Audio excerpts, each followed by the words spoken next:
제 이름은 김수연, 올해 쉰을 조금 넘겼습니다. 25살의 저는 모든 청년들처럼 꿈을 꾸던 어린 초년생이었습니다. 저는 외동딸이었고 부모님은 제가 고등학교 시절 교통사고로 돌아가셔서 세상에 철저히 혼자였습니다. 그래도 고등학교 졸업 후 생산직 공장에서 교대 근무를 해가며 악착같이 살았습니다. 첫 직장이었고 먹고 살아야 했기에 치열한 사회에서 제가 할 일 은해가며 하루하루 버티고 살고 있었습니다. 그러던 중 군대를 제대하고 휴학을 2년간 하고 있던 동갑내기 남자친구와 교제를 했습니다. 세상은 장밋빛으로 물들어 보였죠. 가족도 없었기에 의지할 수 있는 누군가가 생긴 게 좋았습니다. 키가 훤칠하고 웃음이 유독 따뜻했던 그는 마치 드라마 속 주인공 같았습니다. 그의 차분한 목소리와 다정한 눈빛에 25살의 순진한 제 마음은 한순간에 함락되고 말았습니다. 사랑은 달콤했고 미래는 희망으로 가득 차 보였습니다. 하지만 행복은 오래가지 않았습니다. 임신 소식을 알게 된 것은 사귄 지 1년이 지난 어느 가을날이었습니다. 저는 떨리는 손으로 그에게 전화를 걸었습니다. 뭐, 임신이라고? 아니, 갑자기 무슨. 전화기 너머로 들려온 것은 당황과 짜증이 뒤섞인 목소리였습니다. 수연아, 미안하지만 난 아직 아빠가 되기가 싫어. 세상이 무너져 내리는 소리가 들렸습니다. 그럼 나는? 우리 아이는? 미안해, 정말 미안해. 전화는 그렇게 끊어졌습니다. 그 후론 제 연락을 받지도 않았습니다. 퉁 하는 신호음만이 텅 빈 방 안에 메아리 쳤습니다. 혼자 출산 후의 삶은 지옥이었습니다. 세상은 미혼모에게 매서웠습니다. 사람들의 시선들을 견디며 저는 아이를 업고 안고 때로는 들쳐 업고 허겁지겁 살았습니다. 중소기업 계약직으로 격리 일을 시작했고 아이를 어린이집 문 닫을 때까지 맡겨두고 야근이 있는 날이면 아이를 맡길 곳이 없어 사무실 한 구석에 이불을 깔고 재우기도 했습니다. 월급날까지 아직 일주일이 남았는데 통장 잔고는 바닥이었습니다. 그날 밤 딸이 잠든 사이 냉장고 앞에서 무릎을 꿇고 오열했습니다. 왜 이렇게 살아야 하지? 왜 나만 이런 인생을 살아야 하는 거지? 하지만 딸의 맑은 눈동자를 보면 다시 일어설 수밖에 없었습니다. 이 작은 생명이 제게는 세상의 전부였으니까요. 제 삶에는 빛 한 조각 없었습니다. 사랑? 결혼? 그런 건 이미 제게는 허황된 단어일 뿐이었습니다. 다시는 그 어떤 남자에게도 마음 주지 않겠다. 밤마다 딸을 재우며 굳게 다짐했습니다. 제 인생의 문을 굳게 걸어 잠그고 오직 이 아이만을 위해 살겠다고 맹세했습니다. 그런 제 앞에 나타난 남자가 있었습니다. 최승호. 회사의 사장이었던 그는 40 중반의 조용한 남자였습니다. 이혼의 아픔을 겪었다는 그에게서는 어딘지 모를 쓸쓸함이 풍겼습니다.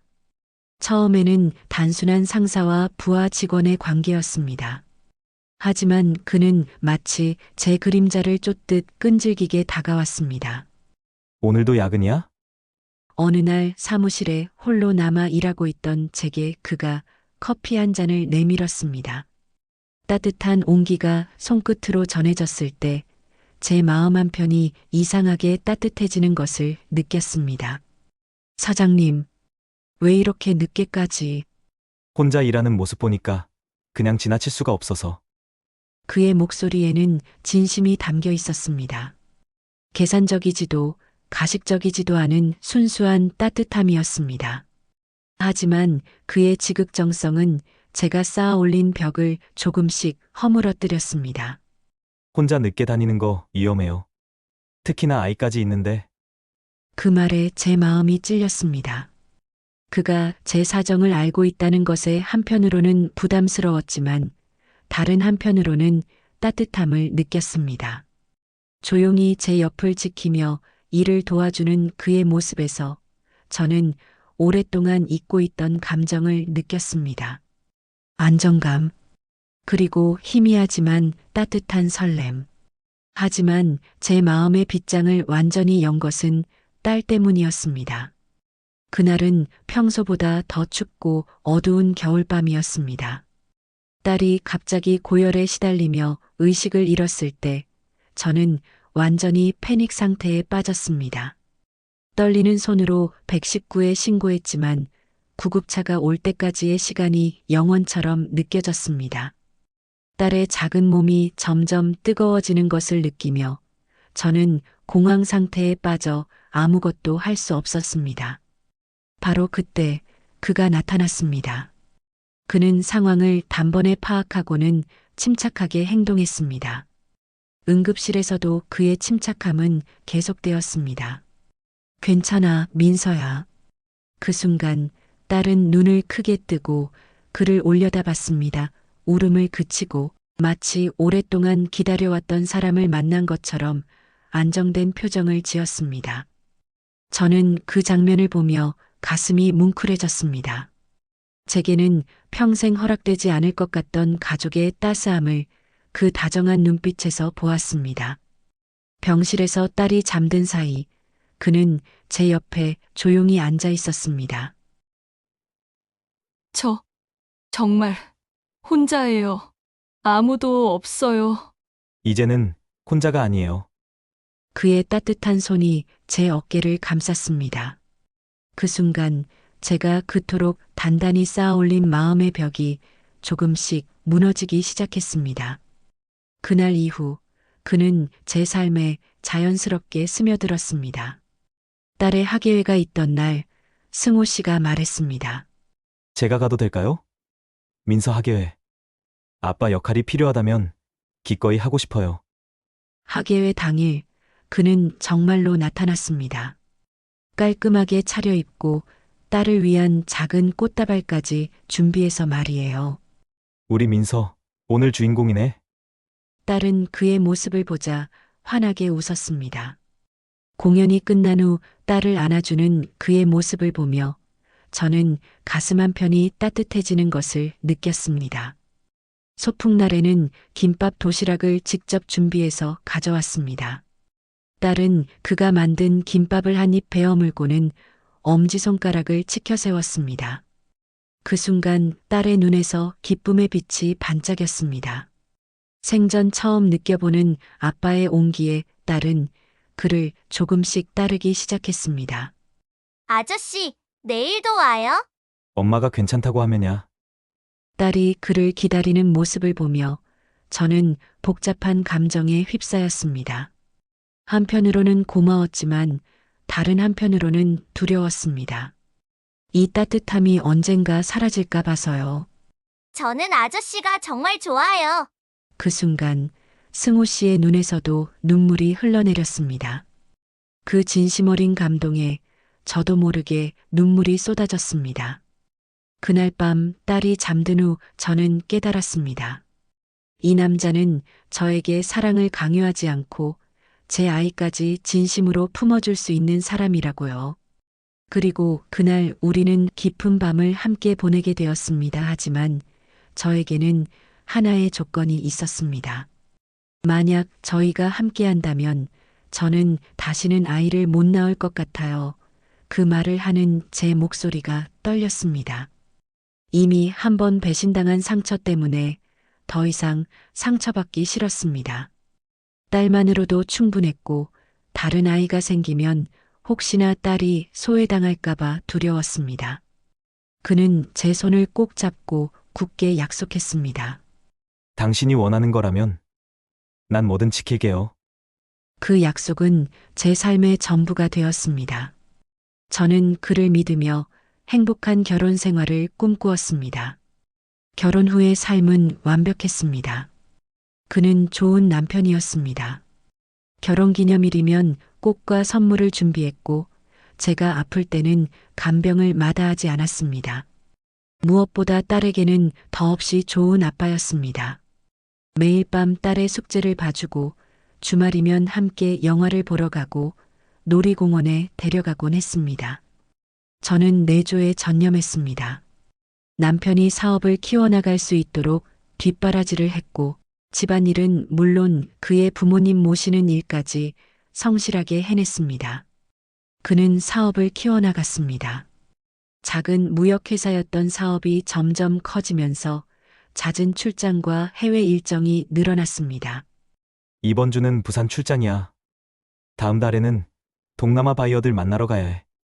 중국 쪽 계약 때문에 일주일 정도 다녀올게. 저는 불평 한마디 하지 않았습니다. 남편이 딸을 친자식처럼 사랑해주는 그 모습 하나로 저는 세상에서 가장 행복한 아내이자 엄마라고 생각했습니다. 10년이라는 세월이 흘렀습니다. 딸은 17살의 예쁜 소녀로 성장했고 저희는 중산층의 안정된 가정을 이루고 있었습니다. 남편의 사업도 번창했고 큰 집으로 이사도 했습니다.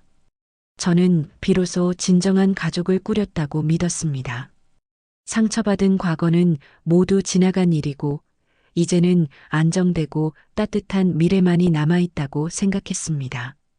그날 밤 그의 휴대폰 화면에 뜬 그 문자를 보기 전까지는요. 그날은 평범한 금요일 밤이었습니다. 남편은 접대가 있다며 늦게 들어왔습니다. 술에 취해 비틀거리며 현관문을 열고는 소파에 그대로 쓰러져 잠들어 버렸습니다. 저는 담요를 가져다 덮어주고 물 한 잔을 가져다 놓으려고 했습니다. 바로 그때였습니다. 핸드폰 화면이 환하게 켜지면서 문자 알림이 떴습니다. 평소라면 그냥 지나쳤을 텐데 그날따라 제 눈이 그 화면에 꽂혔습니다. 저장되지 않은 번호, 그리고 메시지. 아빠, 고마워요. 오늘 최고의 생일이었어요. 사랑해요. 순간 온몸의 피가 차갑게 식는 느낌이었습니다. 아빠, 딸의 생일은 이미 석 달 전에 지났습니다. 그럼 이 문자는 누구에게서 온 걸까요? 손이 덜덜 떨렸습니다. 심장이 너무 빨리 뛰어서 숨쉬기가 힘들었습니다. 설마, 아닐 거야. 하지만 제 직감은 이미 답을 알고 있었습니다. 마치 지진이 일어나기 직전 동물들이 불안해하듯 제 몸의 모든 세포가 위험을 감지하고 있었습니다. 그날 밤 저는 1시간도 잘 수 없었습니다. 옆에서 곤히 자고 있는 남편을 보며 수백 번 되뇌었습니다. 며칠 후 저는 떨리는 손으로 남편의 가방을 뒤졌습니다. 한 번도 해본 적 없는 낯선 행동이었지만 멈출 수가 없었습니다. 첫 번째 발견은 영수증이었습니다. 두 번째는 비행기 티켓이었습니다. 동남아 출장이라고 했던 날짜에 제주도행 항공편 3장이 있었습니다. 세 번째는 호텔 예약 내역이었습니다. 중국 출장이라던 기간에 강원도 리조트 패밀리룸 예약 확인서가 나왔습니다. 모든 증거들이 같은 이야기를 하고 있었습니다. 그의 출장은 모두 거짓이었다는 것을요.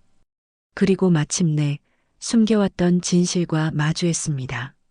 지갑 속 깊숙이 숨겨진 사진 한 장. 남편이 남자아이를 안고 환하게 웃고 있는 모습이었습니다. 사진 뒷면에는 이렇게 적혀 있었습니다. 준호야, 아빠가 항상 사랑한다. 여름 제주도에서. 준호. 그에게는 아들이 있었던 겁니다. 휴대폰을 더 자세히 뒤져보니 숨겨진 대화방이 나왔습니다. 전처와의 카카오톡 대화였습니다. 준호가 아빠 보고 싶다는데 언제 올 수 있어? 이번 주 금요일에 갈게. 준호 생일 선물로 뭐가 좋을까? 요즘 레고에 빠져서. 백화점에서 큰 걸로 골라줘. 돈은 걱정하지 말고. 보고 싶은데 이번 주에는 이틀 자고 가. 매년 생일마다 함께 시간을 보냈고 출장이라던 날들은 모두 그 아이와의 해외여행이었습니다. 놀이공원, 리조트, 심지어 해외여행까지. 저와 딸이 집에서 그를 기다리고 있는 동안 그는 다른 가족과 행복한 시간을 보내고 있었던 것입니다.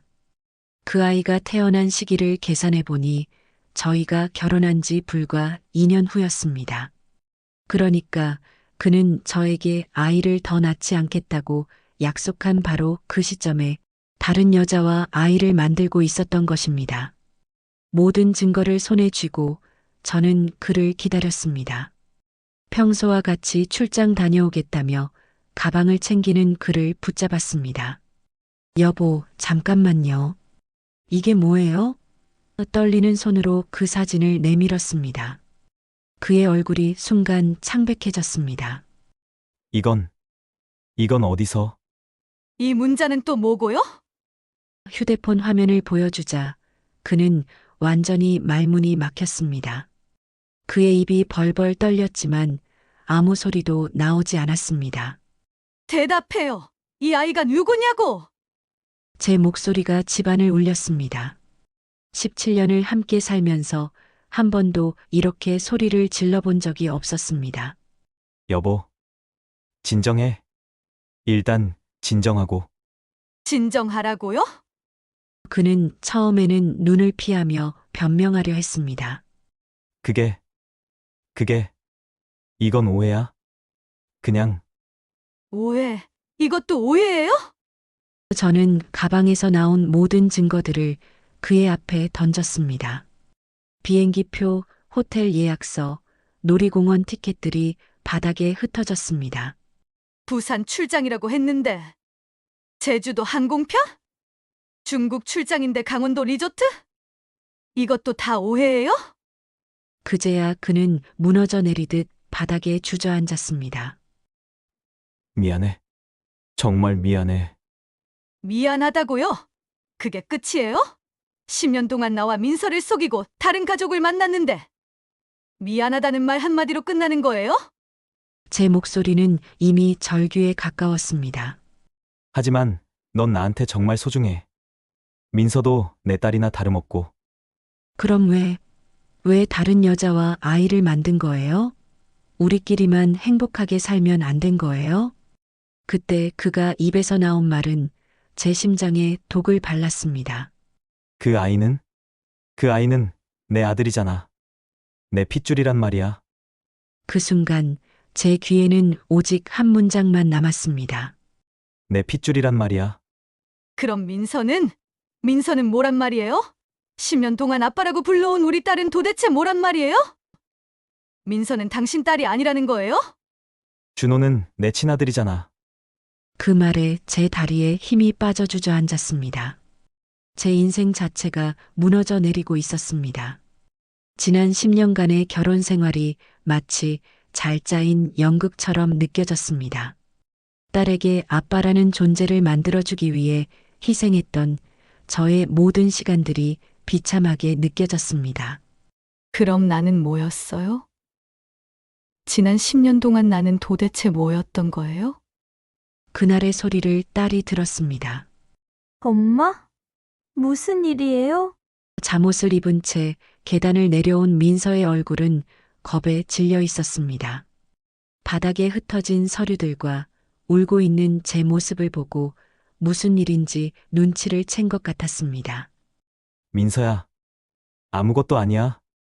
하지만 17살 딸은 더 이상 어린아이가 아니었습니다.